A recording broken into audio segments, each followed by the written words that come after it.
Great Patient One, Chapter 19, read by Achan Suchito and Nick Scott. Our two pilgrims' walk through the forested hills of southern Bihar continues. Their route has now turned northwest, heading back towards the flatlands of the Ganges Plain and the border with Uttar Pradesh. The route is shown on the second map for this lunar cycle, which is available for download with this chapter.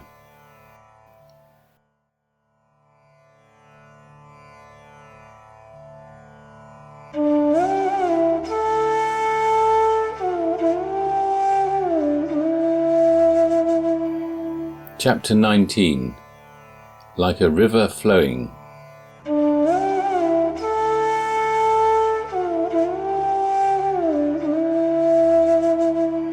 Achan Suchito.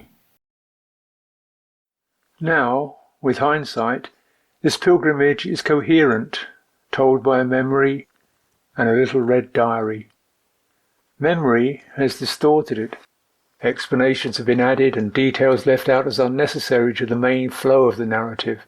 But the insecure open-endedness of the moment is gone.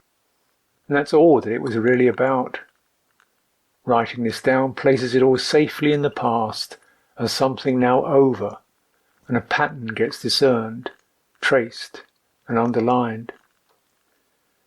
Actually, the written perspective is not any more distorted than the ones we had at the time, just different. From moment to moment, awareness forms perceptual patterns to describe the actual and proclaim the possible, and perception is Maya herself, subjective, biased, flowing like one of those Indian rivers, a mingling of so many currents and meanders, so much sparkle, ripple and wave, that the attention gets dazzled. Only in the moment when the mind steps back in recognition is there a more knowing contemplation. Then there is only one pattern for all of it. Everything is changing, all patterns are void. Grasp them and there's conflict. And yet, you can only experience that lucid emptiness through recognizing the current that you're in. January 25th. We were going through a river. My right leg throbbed with every step, so clambering along the uneven rocky bed of the Oranga, sandals off to protect the leather, soon aggravated that. My energy went flat about midway through the afternoon. I was trading along, feeling like a donkey behind its master, attending to the inner whimper that was becoming a loyal companion on this journey. I didn't want to come this way. Why can't we walk along a nice simple road? Why don't I have any say in where I'm going? Now we're stuck in this. We have to go on. We can't stop here, we can't turn back. Every step forward is painful, and there's an indefinite number of steps forward that have to be taken. This, or something like this, will continue for another 3 months. And, as a Buddhist monk, you're not supposed to mind.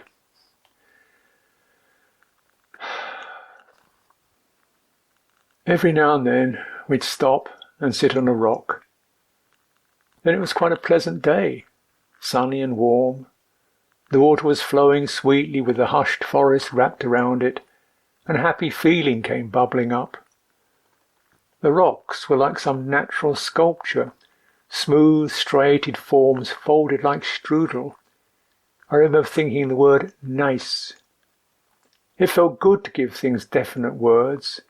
It imparted a little flicker of self-confidence. I could feel gratitude and wonder peering through the fatigue at me. I could almost touch them, but not quite. Nick was making apologetic and comforting gestures, but I couldn't pick them up. I didn't quite have the space to be grand about it all, or the energy to fake a polite response.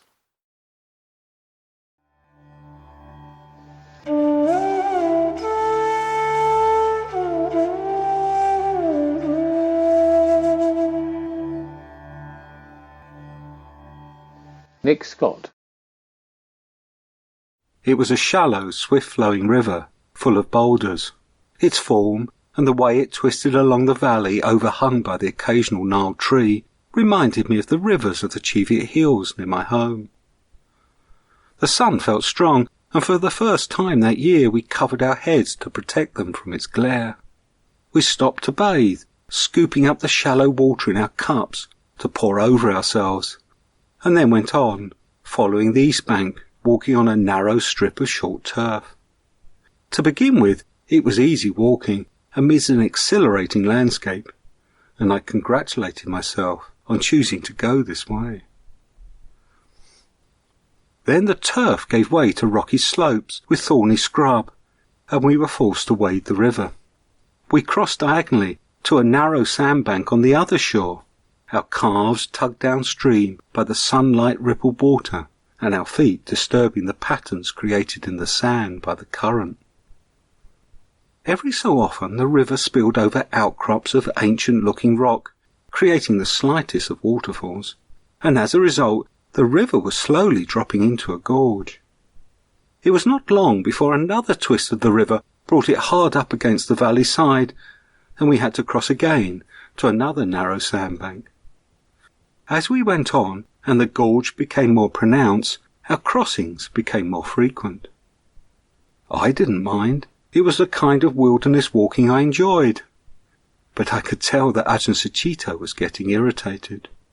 This wasn't the kind of terrain in which he could get into a steady, absorbed rhythm.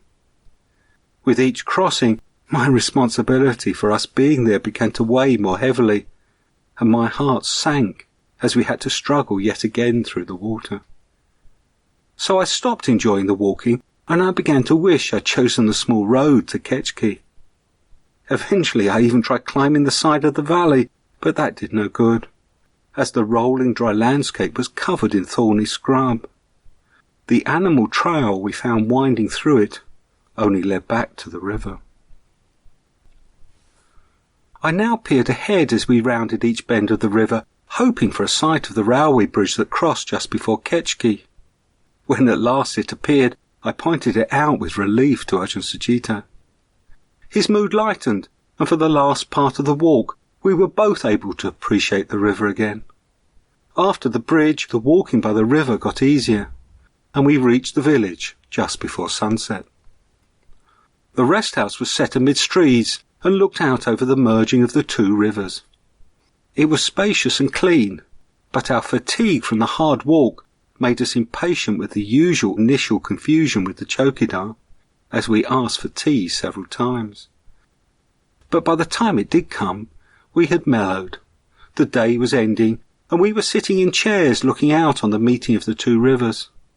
We put the teapot on a small table between us. The water from the Oranga was being swept northwards in the much larger North Col, and we had a view down it to distant hills. Wire-tailed swallows hawked over the water, and a bat came flitting past the corner of the house. Things were never going to be perfect. The day had been good enough. My enthusiasm for walking by rivers had been checked, though. The next day, having crossed the high and narrow bridge that carried both a single-track railway and the road to Daltonganj, we headed north on the road.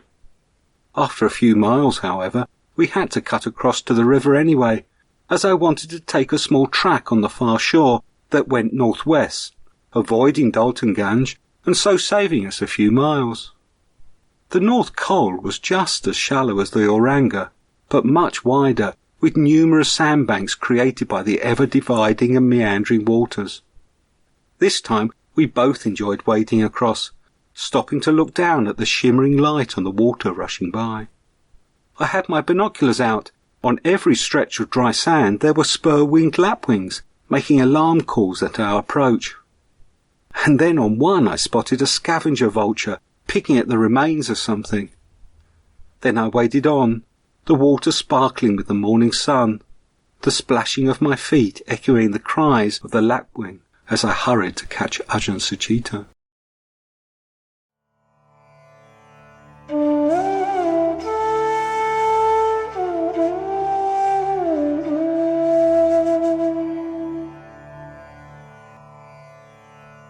Achan Suchito. Running across the tract that extends north and west from Betla to Varanasi are three rivers, North Kurl, Son and Ganges. There's not much else for a pilgrim to aim for. You can't work up much passion to arrive at Chainpur, Garhwal or Panchadumar. Chikni, Norgar and Chakya will never make it into the atlas of world religions. Only when finally at Ramnagar, Rama's city, standing on the right bank of holy Ganga, can the mind look over to Varanasi and play with human images of the divine. But there are the rivers, and any river in India is worthy of a pilgrimage. Often they are as changeable as any goddess. They can swell full and fertile and, carrying the stuff of mountains in their bellies, open over the land to give life to the crops. In another time they revert to being a series of streamlets chasing each other around a wide bed of sandbanks. To me they are at their most delightful when running at finger joint deep over beds of pebbles in a million giggling wavelengths. Then when they have just a trace of water, they're so full of light, so much a matter of flow in so many changing currents, that they are like the heart's awareness. Like pilgrims themselves, they bear irresistibly onwards through the world, growing mighty as they empty themselves into a flow that is vaster still. So Auranga flows into North Kurl to Son, and Son to Ganges, the one who is called the mother of the world. And the farther you go, the more mud you can carry. On the 26th of January we left Ketchki. Nick had planned a route that basically swung north and west of Varanasi. The aim was to get to Varanasi by the end of the first week of February while the weather was still cool. That would mean we could avoid crossing the crowded plains to the north of the Ganges in the hotter months of March and April. We had decided to abandon walking for a part of that route in order to spend a longer time at Savatthi, the site of the famous Jetavana monastery where the Buddha himself had spent many rains retreats. There we could meditate and recoup before heading into Nepal. As far as ideas go, all this made sense. However, the immediate route across the sparsely populated uplands that the river cut through was uncertain. Lines of communication headed down the river valleys, but to go that way would have taken too long, and that would have taken us along highways and through towns. And this time we were going to take it quiet and take it easy. So we had to go against the natural flow of roads, rivers and rail and head north and west over blank areas in the map. Nick, of course, saw no problem. After crossing the river, we made our way through the fields to Chainpur, a wonderful temple to Jagannath. But food was hard to come by.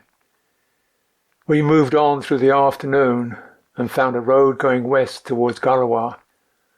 Roads meant easier walking, but more people, questions, and occasional glasses of tea. A peopled landscape. All part of the trip as far as I was concerned. So when late in the afternoon we were summoned into a chai stall by a forest officer in his uniform, who insisted that we stop in his village for the night, as usual, this was a very dangerous area and it is not safe to sleep outside. It seemed a fair enough occasion to meet and be with the people who were part of this land. The village itself, off the road and across the fields, was just a cluster of dwellings surrounded by cultivated land. There were no streets or public buildings, shops or temples. The dwellings were of different sizes, the larger ones consisting of a long single-storey house with a thatched roof and its own yard. The whole was enclosed by a wall with a doorway in it. Outside our host's doorway, chairs were drawn up. We were given a glass of tea, and the family came out and gathered around us. Some were mature women, probably the wife and the mother, and there were a cluster of smiling boys, some in their teens, and girls. About 12 of them shared the house. We were then taken to a larger house, that of the headman, the Mukia, where a larger congregation of people were gathered outside. A few chairs and an old man welcomed us, and more tea. He spoke excellent English, and attended by most of the men and boys of the village, talked on religious matters. He had been a railway worker in his working life, and was still dressed in his railway worker's uniform, which didn't seem to have prevented him from reading Vedanta philosophy, Patanjali's Yoga Sutra, the Quran, the Bhagavad Gita, and the Bible. He had some familiarity with Buddhism, at least the theory of it. Nick tried to get some of the villagers to ask questions using one of the English-speaking men as a translator. Despite his efforts, the response to our presence was by and large wordless. There were a few questions of the "where do you live?" variety. Most people were content to stand or squat for a couple of hours, wrapped in contemplation. We were taken into the house to rest. My expectations of a family scene disappeared. The front door opened onto a simple hall lit by an oil lamp where the men slept. In one side there was another door that must have opened into the women's quarters and the kitchen. The men spread out blankets on the plank beds. Food was offered. We sat in meditation to indicate that the time of social contact had come to an end. They watched for a while. Then some men left and others lay down on their beds dressed as they were with a blanket pulled over them. Sleep was optional. There were fragments of conversation. An incoherent radio was trying to be sociable. It stayed like that all night, with people occasionally getting up and stumbling around in the dim lamplight. It was 3:15 in the morning by Nick's clock when I finally sat up. People would get up occasionally and go out, some would return to bed. A man was fiddling with the radio and extracting snippets of English from it. By 5:30 it was time to make a move. Someone near my bed helped me with the door. It was just light. Stars were paling before the roosters crowing, and the air was raw. I inhaled some of the cold dawn air in an attempt to clear my head, then went inside to get Nick moving. I thought that might initiate an offer of tea, but the consciousness of the room was not geared to that yet. Not for the first time, my mind homed in on the image of Mr. Upadhyay in Clark's Hotel, Varanasi, smiling behind a breakfast table. But here, there wasn't even anybody to say goodbye to. One of the men who was going to work offered to guide us to the track that led to Garhwal, and as we made our way across the fields, thick-headed and with grit in our throats, he suddenly began expressing his admiration for meditation practice and asking questions. To him, meditation was like looking at the open sky. Caught off balance, I could only come up with the gruff comment that it would probably change.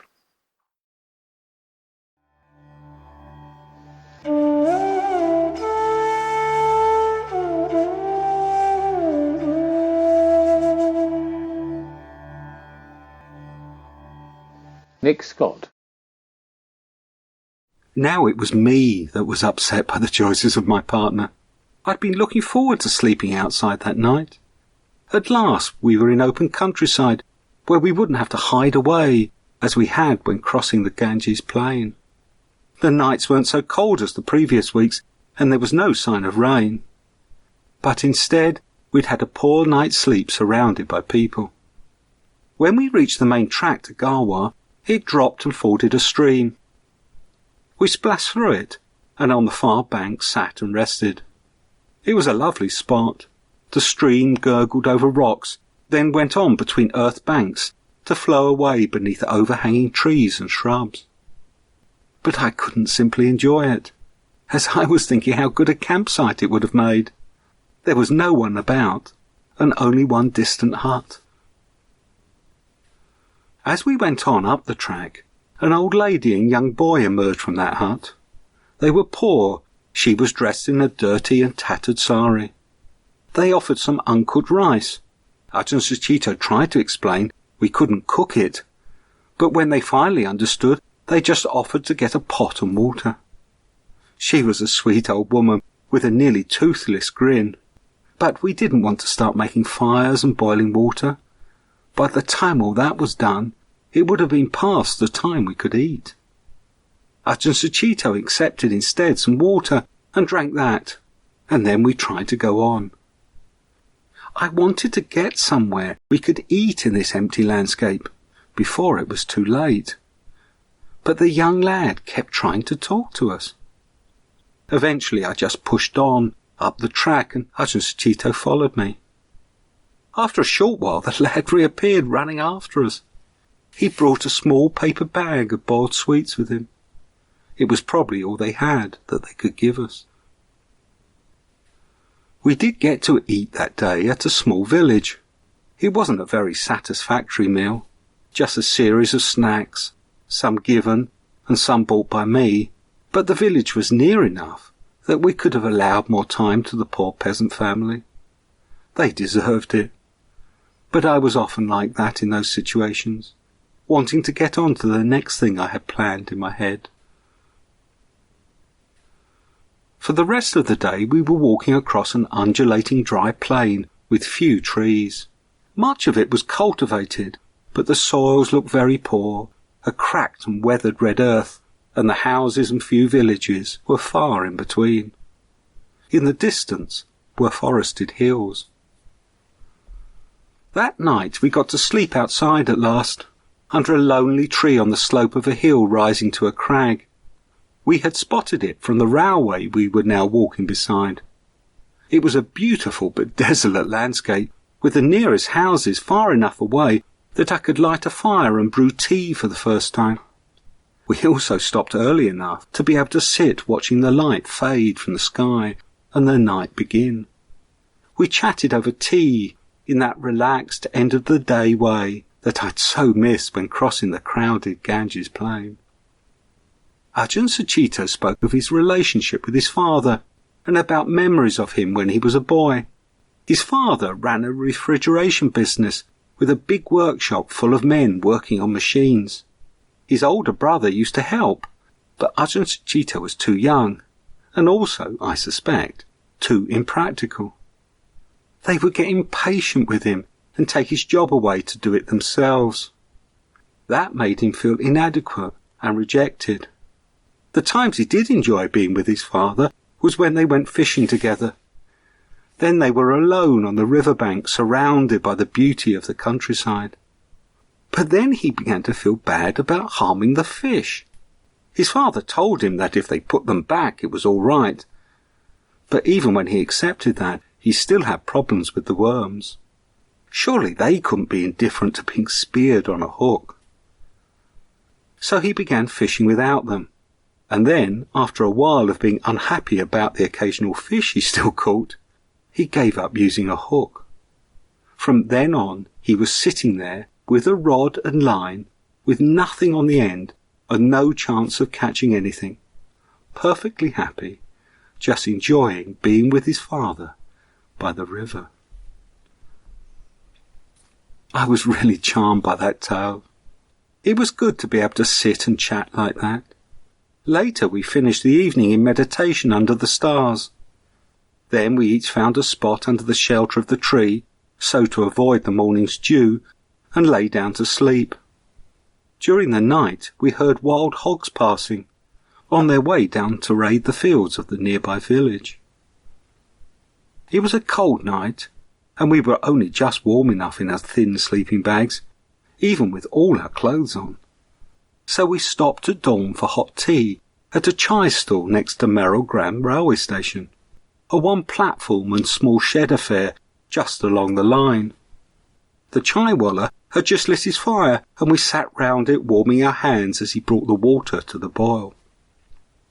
As we were his first customers of the day, he honoured the gods with my preferred banknote, holding it in Anjali and then waving it through the fire. We spent that morning walking by the railway again. The single track avoided climbing in this dry rolling landscape by slight cuttings and gentle embankments, and just occasionally altering course to avoid one of the rocky crags that dotted the skyline. Just one train roared past us, belting out steam and trailing carriages with a mural of bright faces, before we stopped for alms food at a village that backed onto the line. From there, we left the railway to take the Panchadamar road onto slightly higher ground covered in scrub, where we camped that night. The next day, as we came over the bleak grey hills, the Somme Valley was laid out before us. It was surprisingly empty. The River Son in the distance was much larger than I had expected, far bigger than the North Col. But what was the greatest surprise was the enormous cliffs on its far side. They ran east and west to the horizon, with the river at their base, and they were at least 1,000 feet high. We could see Panchadamar down by the river. It was hardly bigger than a village, and was dwarfed by this mighty landscape. Behind me, a postman dismounted from his old black bicycle to walk beside Ajahn Sucitto. He carried the Daily Post from the Daltonganj train in a flat canvas bag over his shoulder. In Panchadamar, when we got there, he bought us tea in a small chai shop, which in no time was surrounded by so many curious locals that we lost sight of the sky. A few of them then accompanied us as far as the path to the ferry, and then they left us to tramp alone across a wide expanse of sand to the river. I had been reflecting that day on the significance of our crossing the Son. To the west, the river was the Bihar state boundary, and in crossing it and then turning left, we would be leaving India's poorest and most lawless state for the more orderly Uttar Pradesh. The significance seemed more than that, though. The following night was the full moon, and that was precisely halfway through our 6 months of pilgrimage. We had actually managed to get halfway, despite the robbery and all the other difficulties. Not only that, but we had learnt from it, and now the pilgrimage seemed to be flowing more like the river. We were starting to take things in our stride, and perhaps the next 3 months were going to be easier than the last 3. The ferry was a large rowing boat, with 2 men at the oars, waiting at the shore. We crossed for a rupee each, with 3 local passengers. The 2 of us sat in the back, me with my hand trailing in the water, taking it all in.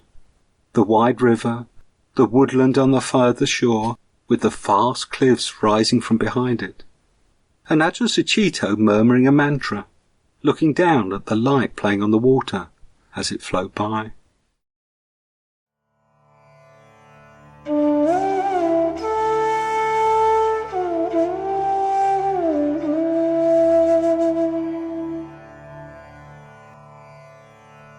Ajahn Sucitto. In general, things got lonelier and drier as we went north.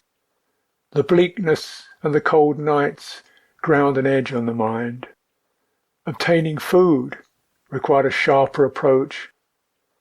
The first day out of Garwa, I had decided to ask directly for the Mukhya of the village and rely on his duty as host to get us a meal. It worked well in the small community that was farming a stretch of fertile land near the railway line. But the next day we were in another barren area. Described on the map as protected forest, the hills were like slag heaps of grey grit, without even a vestige of thorn scrub on them. The ravaged land was hard and uninviting. We went on hungrily to Panchadamar in the sandy basin of the Son, ferried over, and spent another cold night around a fire under the glittering stars.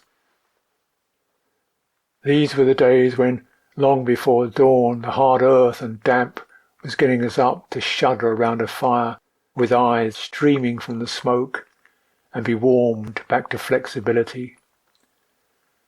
The sunrise was very welcome, and as light came up on that last morning in Bihar, Something felt good. My head hurt and my body ached. My right leg was painful, but at least no worse, and the side of the right foot had split open. I'd stuck it together with plasters, but what the sand, grit and River Soln had done to that wasn't worth looking at. But none of this seemed to be a problem. The simplicity of life in the wilds put the mind into a very accepting state. And today would be easy. We decided to walk only as far as the road that led north, maybe 10 kilometres all in all. Then we'd be fresh for the all-night sitting, and there'd probably be a good spot on a hill for meditation. In this area it looked like it would be easy to find places to stop. Villages were few, there was no sign of agriculture on the narrow terrace of land under the scarp, and our path was a silent dirt track leading out of Bihar. Everything seems possible on a fresh sunny morning. The morning was radiant. A cobalt sky shone down on dry forest, sun-bleached grasses with long feathery seed heads, and stands of pale yellow bamboo. The Son River on our right was brown and brawny like the Gandak, pouring down to the Ganges with vigour. It carried so much silt in its purposeful stride that it was like molten chocolate. "You're in UP now," said a man on a motorbike an hour or so's walk due west. "UP is a rich state. There will be no problem getting food. Just ask anybody." But a good bhikkhu shouldn't ask for anything.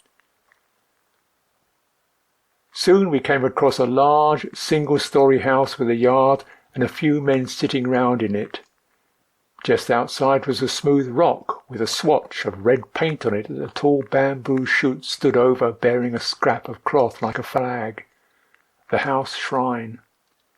So we sat near that. And one of the men came out to greet us in an indistinct dialect. He asked what we could do for us. I asked for water. He returned with 2 beakers and some jaggery sugar.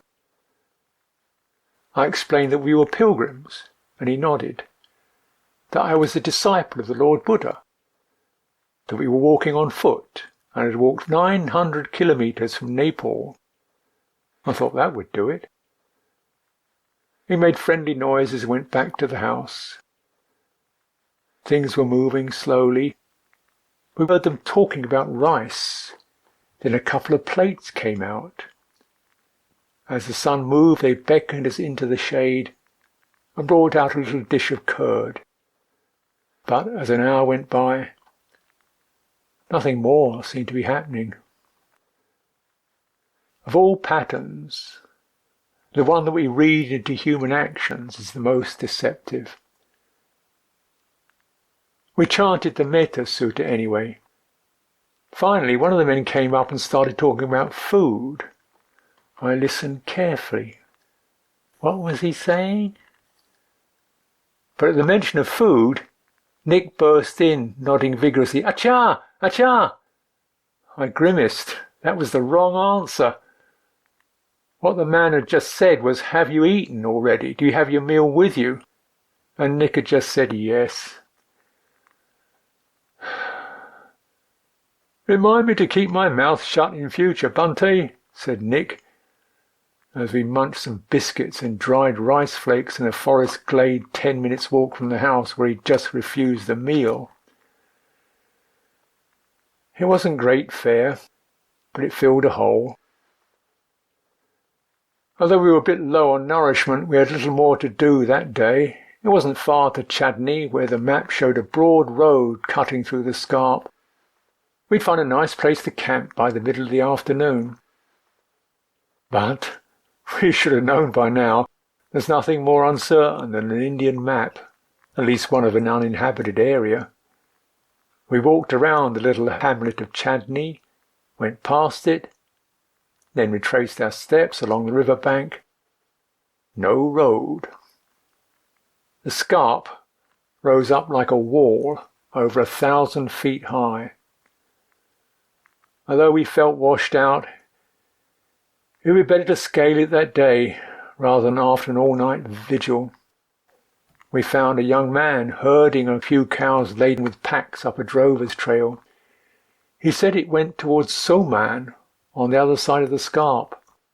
So we set to it, struggled and gasped to the top, turning from the path to a rocky summit 1,300 feet above the plateau. The black rock was strewn with yellow leaves from a scattering of thorny trees. Gnarled, silvery trunks reached into the deepening sky. Bleached bamboo and tall, whitened grasses stuck up through scraps of soil. And it was all very quiet. I had enough momentum left to unroll my mat and sleeping bag and flake out on the level of rock. It was probably far enough from an edge if I rolled over, but at that time I was past caring. When I woke up, it was dark, but pale smoke and a nearby glow indicate that Nick was making tea. He was at his best in the wilds in the evening. Out would come the round-bottomed pot that he bought in Chatra. Then he'd silently build a ring of stones and gather twigs and leaves, get a fire going and put water on. I'd start searching for fallen branches and set a good supply near him.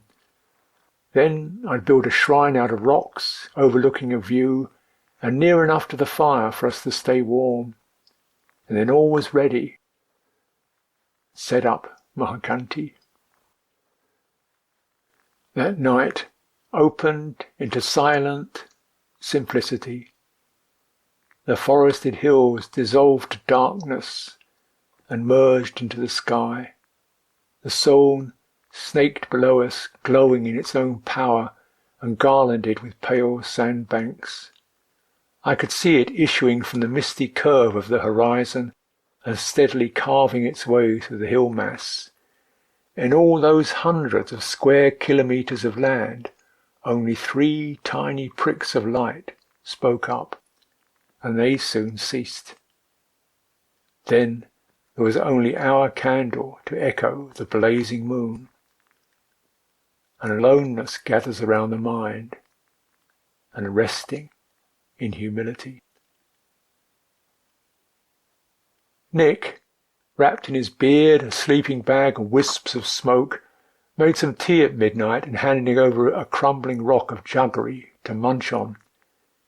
It was story time. We got to talking about our travels, our attempts to encompass the world.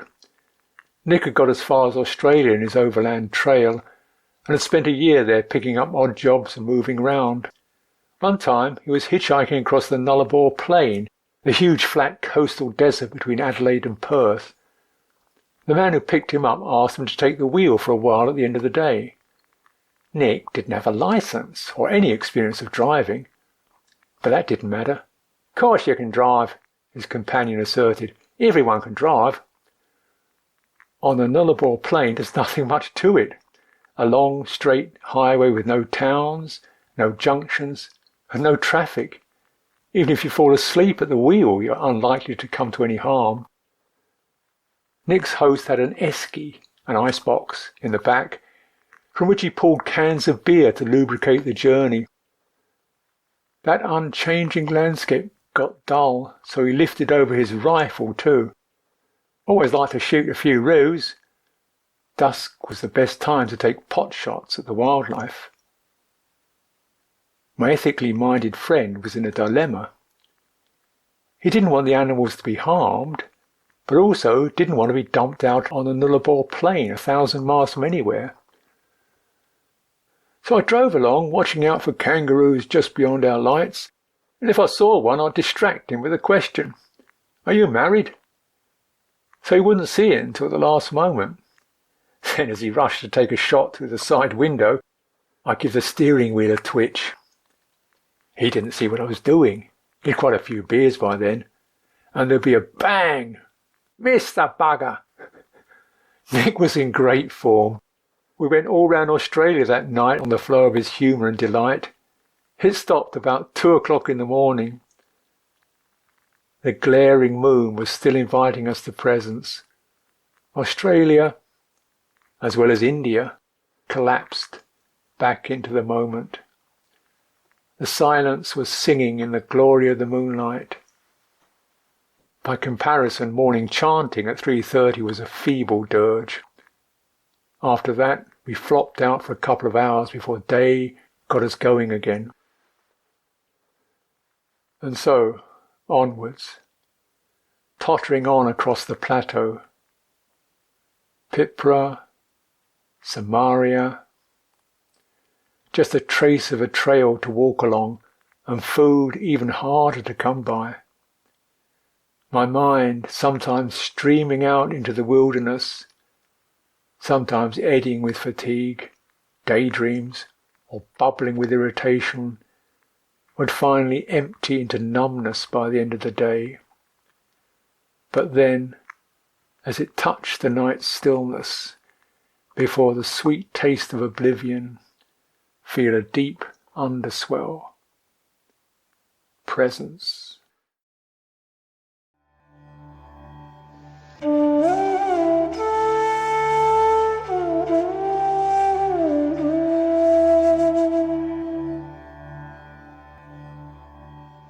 Nick Scott. We spent the next night by a canal, on the veranda of a locked inspection bungalow.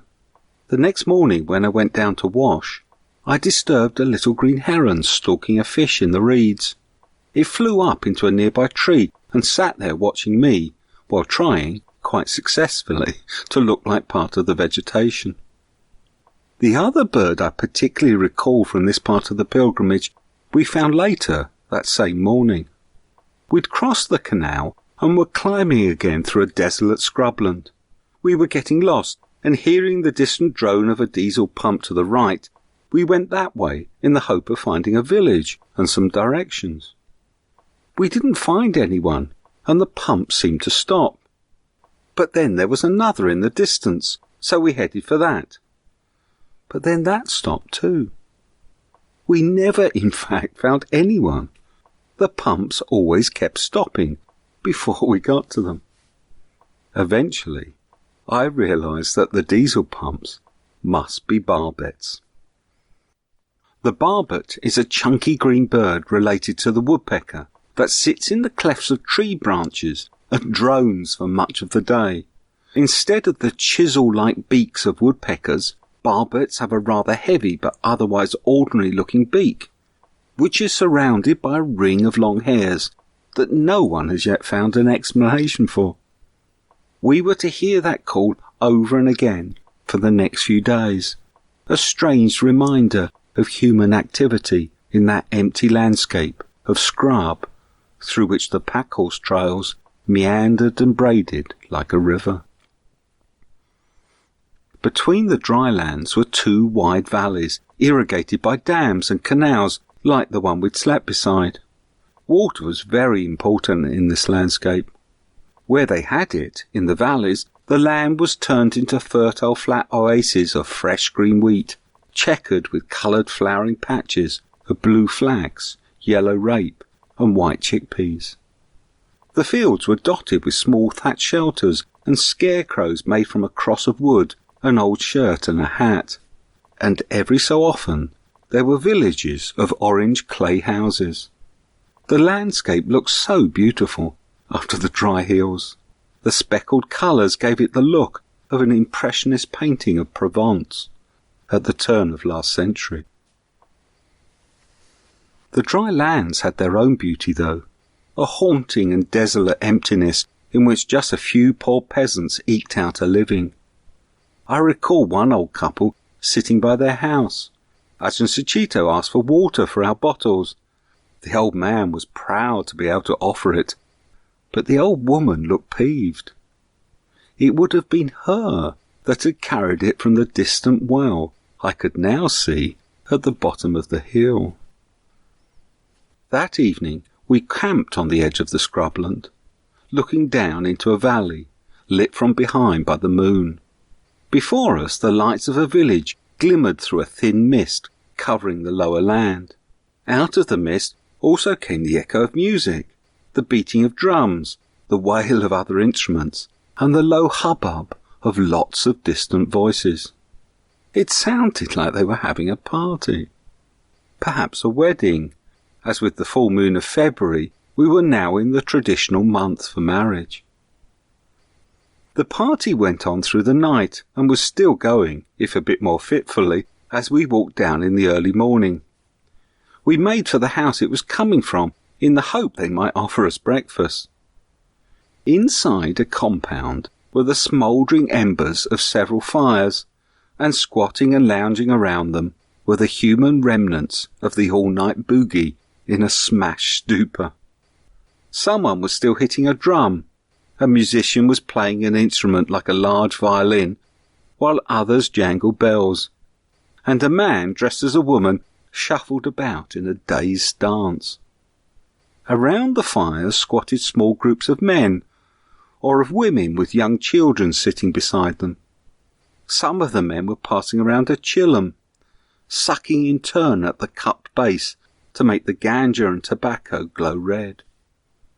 They were just about capable of welcoming us in and having us sit down, but that was as far as it went.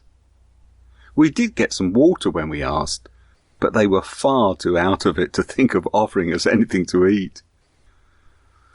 So we went on, overtaking two men making their way unsteadily across the fields on their way to tend their stock. The farming life has to go on, and that, I supposed, is why they have their weddings during the night. The following evening we experienced again a taste of the hullabaloo of humanity that lay ahead in the Ganges plain. We'd been through the wide fertile valley of Nalgor that day, and along a nearly empty but very good road through more dry forest, the last before the plains. In the late afternoon the road took us beside the shore of the vast Chandraprabha reservoir. We stopped to bathe, and then followed the shore, rounding a headland to disturb a flock of bar-headed geese, grey and black with beautiful markings of zigzagging black and white along the trailing edge of their wings as they took flight. The blue water shimmered in the late afternoon sun with the geese honking as they flew off across it. At the head of the reservoir was a dam, and beside it was a very pucker inspection bungalow, a modern 2-story affair. It was empty and looked little used, but the chowkidar said we could stay for 40 rupees bakshish. After we had settled in, we sat on the veranda to watch the sun set over the water, sipping flowery lemon tea, the trees in the foreground black and swaying gently against the reddening horizon. The evening star twinkled in the sky, and it seemed as if we were in a world with only us, the chowkidar and his dog. It was an exquisite moment. But then there was the sound of a motor, and a large coach pulled into the car park. As the coach stopped, a loudspeaker on the roof started blaring out pop music, and its doors disgorged an enormous amount of school children. They'd been to see the nearby waterfall, and now they were here to see the dam. They trooped off, but it wasn't long before they were back again, and milling about the inspection bungalow, shouting to each other above the noise of the music, clapping and singing along.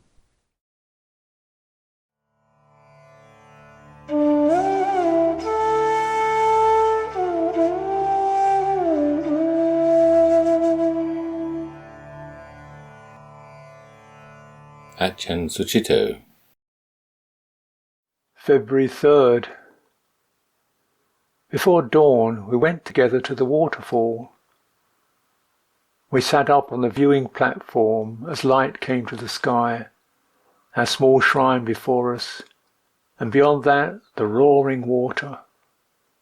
In the moonlight, in the clarity of meditation, the Rajdhari falls were like an explosion of snow as the river threw itself into emptiness.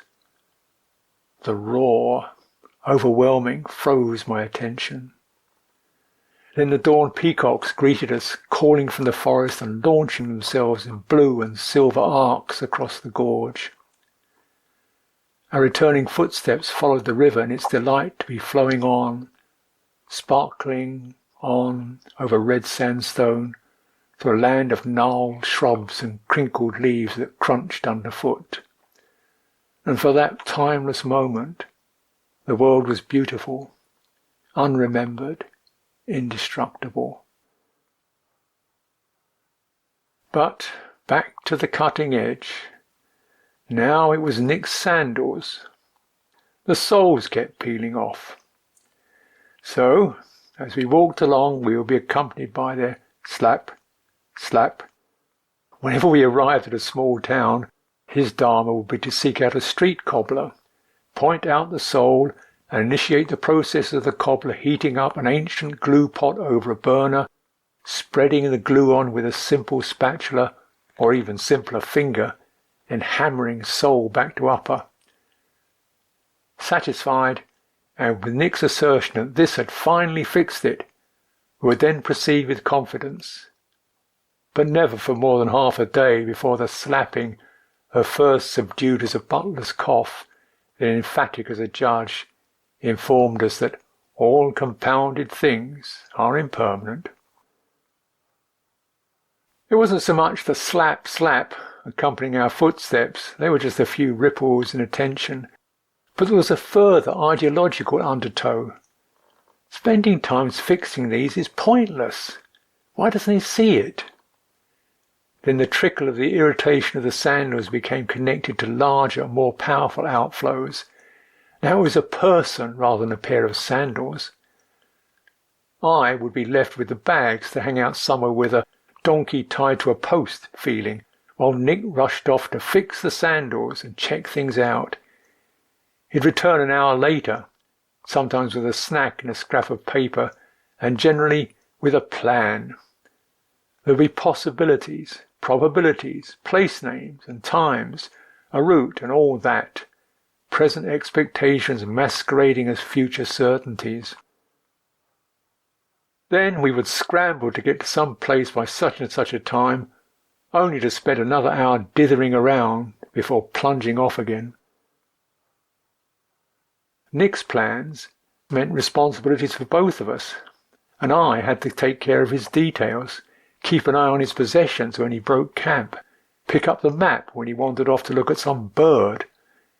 He even left his money belt containing both our passport beside the son after he stopped to relieve himself. Only my inquiring after it had turned us back to find it. He blithely shrugged all this off, but I couldn't see why I had to attend to his stuff when I had enough to do to keep myself together, and so on. And where was all this going?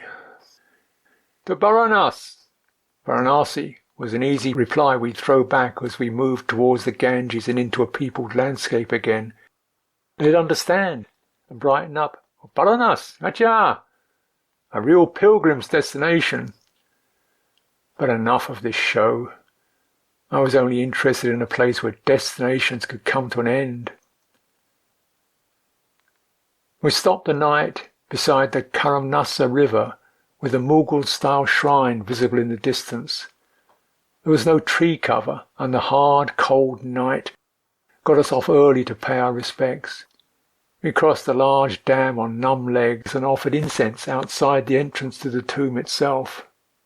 Inside, bent double over a copy of the Koran, from which he was reciting verses, the tomb's custodian kept the vigil as he rocked to and fro, a vigil that looked a century old at least. Nick put some money in a bowl, and without breaking off from his recitation, the chanter beckoned us in to sit by the sarcophagus, draped in crimson cloth, embroidered with silver Arabic lettering. Latif Shah, peace be on him, received our dumb homage, while the incense smoke and chanting filled the tomb. And who was Latif Shah?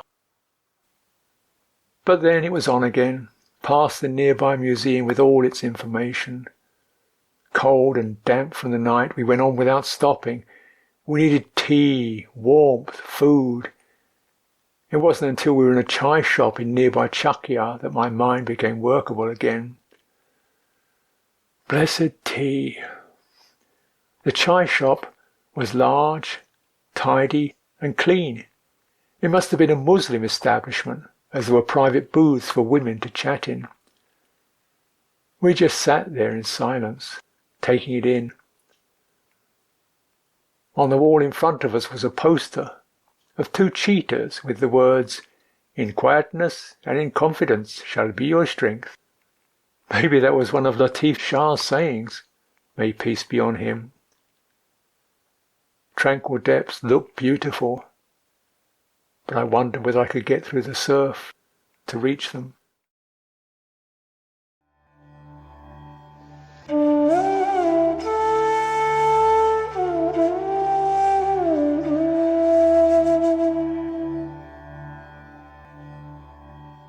Nick Scott. We crossed the river in the morning to get to the tomb, and then crossed back again when we left. Looking back now, there seemed to be a lot of rivers on this part of the journey, and a lot of water. Strange, because another strong impression is of the dryness of much of the landscape. By the tomb, though, we were back on the verdant Ganges plain. There were still outcrops of small hills around us, but we were now walking across deep alluvial soils again. The silt-derived soil was being farmed intensely everywhere, but it was also being used in other ways. We passed several tall chimneys. Clustered about each were small family industries producing bricks. Each family had a mud hut where they lived and a hole in the earth where they toiled. Parents and children, dressed in ragged clothes, stained with the soil they were digging, mixed the earth with water to make mud, which they then formed into bricks using small wooden blocks. Everywhere were neat rows of wet bricks, drying in the sun before being taken to the chimneys for firing. Then, at a crossroads, we passed potters working the same clay. They turned their wheels using a stick inserted in a small hole on the margin, turning them faster and faster until they were spinning around, then drawing out a complete pot before the rumbling momentum of the heavy stone wheel had ground to a stop. But they didn't make the crude clay thimbles we were later served tea in at a chai stall. These were formed by hand, and they were tossed onto a pile of broken clay after being used only once, to return to that earth. I'd not been looking forward to returning to the plains, but now we were there, I found it surprisingly agreeable. This was partially because we'd learnt to use small byways and footpaths, and also because the weather was now more benign. But it was also because our pilgrimage was now flowing in a way it never had before the hills. There we had finally adapted to each other and the land we were passing through, so it was no longer such a grinding experience. Now, carried along by the pilgrimage, I was able to easily put aside the day's various setbacks and irritations. Our journey had become more of a devotional experience than an attempt at getting anywhere. As part of my growing appreciation of devotion, the chanting we were doing was beginning to mean something to me. As well as the daily salutation to our small crooked Buddha image, we were also using several of the Buddhist chants of reflection. There was the metta chant on the quality of loving kindness, which we recited in either English or Pali. During our walk through the hills, I'd been trying to learn the Pali version. Ajahn Sucitto had written out the 40 short lines for me on a piece of paper, and as we walked along, I'd try repeating it over in my head. Despite a month of this, I still hadn't memorized it. It was fine when following Ajahn Sucitto's lead, but if he stopped mid-line, which he did occasionally to see how I was getting on, I would grind to a halt by the next. He was amazed. He could see I was trying. I was always getting the scrappy piece of paper out to read while we walked, but I was finding it so hard. In his memory, He had at least 100 Pali chants, most much longer than the one I was trying to learn, as well as the entire Patimokkha, the rules of training, 5,000 lines long. The chant that meant the most to me was the one we did every day after our morning sitting, the reflections on sharing blessings. It was our daily reminder that we were trying to do the pilgrimage not for ourselves, but for others. We did it in Pali, but during our time walking through the hills, Ajahn Sucitto had started to compose an English version. His translation has since been adopted by the English monasteries, and every time I hear it now, I think of our pilgrimage. There was another river that day. We'd been for alms in a winding village called Amra, and were walking on along a small road that led eventually to Varanasi. I'd spotted the river on the map and thought it might make a good place to bathe. It might even be deep enough to swim. When we came to this river, it couldn't have been more ideal. It wasn't wide, but it was deep, clear, slow-moving, and overhung by trees. There were steps leading down to a gap in the reeds where the locals must have regularly bathed. It was mid-afternoon, and the perfect time to take a dip. We were tired, dusty and hot, and incredibly, there was absolutely no one about. I suggested we bathe, and was down the steps before Ajahn Sucitto had taken in what was happening. I stripped off to my underpants and swam out into the centre of the river, and called to Ajahn Sucitto that it was lovely. He wasn't interested, though. Instead, he moved off and sat under a tree to wait for me to finish. I couldn't leave it at that, though, and after swimming a few lengths, I tried getting him to come in again. It was great. Why didn't he come in? But he remained sitting upright under his tree, and from the way he said no, I got a strong impression of disapproval. As we went on, we discussed that incident. Just that was a change from earlier in the pilgrimage. From it, I learnt a lot, although the whole event must have taken only 15 minutes. To him, my bathing had seemed irresponsible. We'd agreed that morning that we were going to walk to Varanasi and try to get there by the next day. To one with his dogged character, an impromptu swim, even if it was our first opportunity for 3 months, was a frivolous deviation from our purpose. Talking it over, I discovered that had I told him in the morning we might have the opportunity for a swim later, it would have been different. The problem was the unexpectedness as much as anything. But that had actually been deliberate. I'd been saving it for him as a surprise. The ox and the dragon. To him, my sudden impulsive actions could be so disconcerting. He later told me that my scamper down the steps and plunge into the water reminded him of one of those goofy red setters that leave their owners despairing.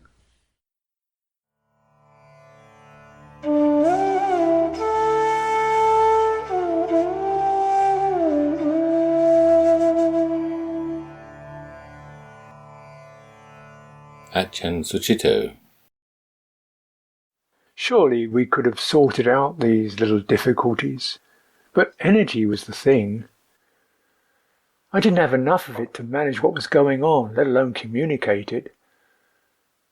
So as usual, it was left to benevolent chaos, this time administered through juggery, great brown crumbling chunks of it chomped around a campfire at night with black tea.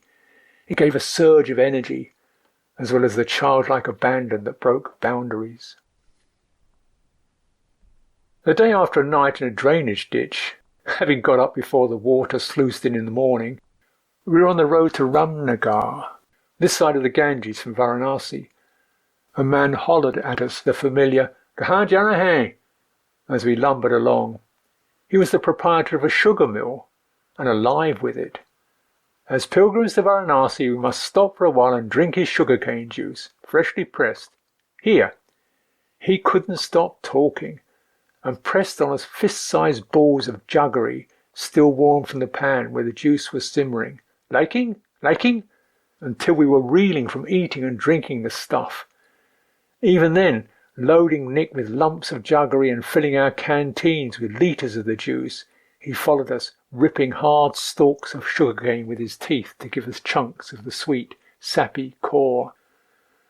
So, light-headed from lack of food and high on sugar, we couldn't stop babbling into the night and the next morning, and throwing up the grudges and gripes in the flow. Nick was impulsive and never consulted me.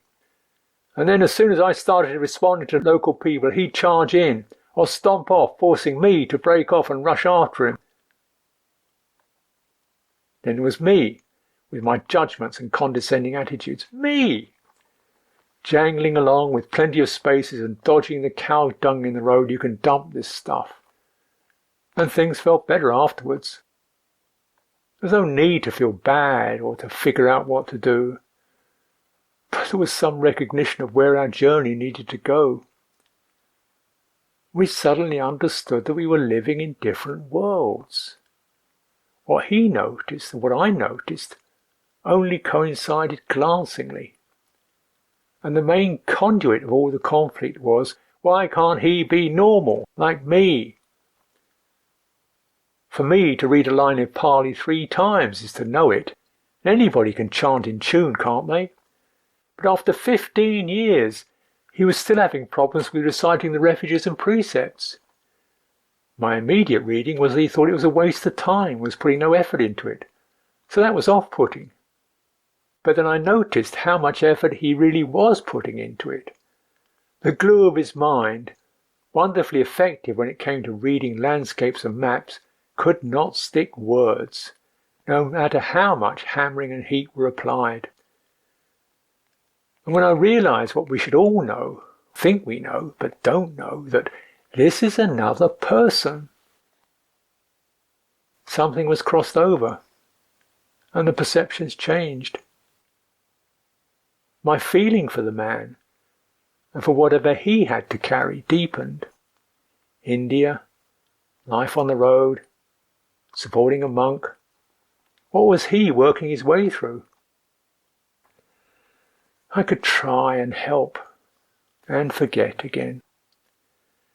And in the course of that, empty a little more of myself into the way it is. When you write about this, Bhante, make sure you mention all my faults. Actually, it seems I've described my own even more accurately. But that's the humbling fact of this journey. We fare on in our own current, a stream that floods and saturates the world. And it's not always so grand. But any pilgrimage is not about aiming to arrive at a new world. The journey is to let go of all possible worlds, so we don't really go forwards but deeper, as if in a torrent that cuts down, exposing the bedrock of habits, assumptions, opinions and wishes, and somehow keeps flowing on.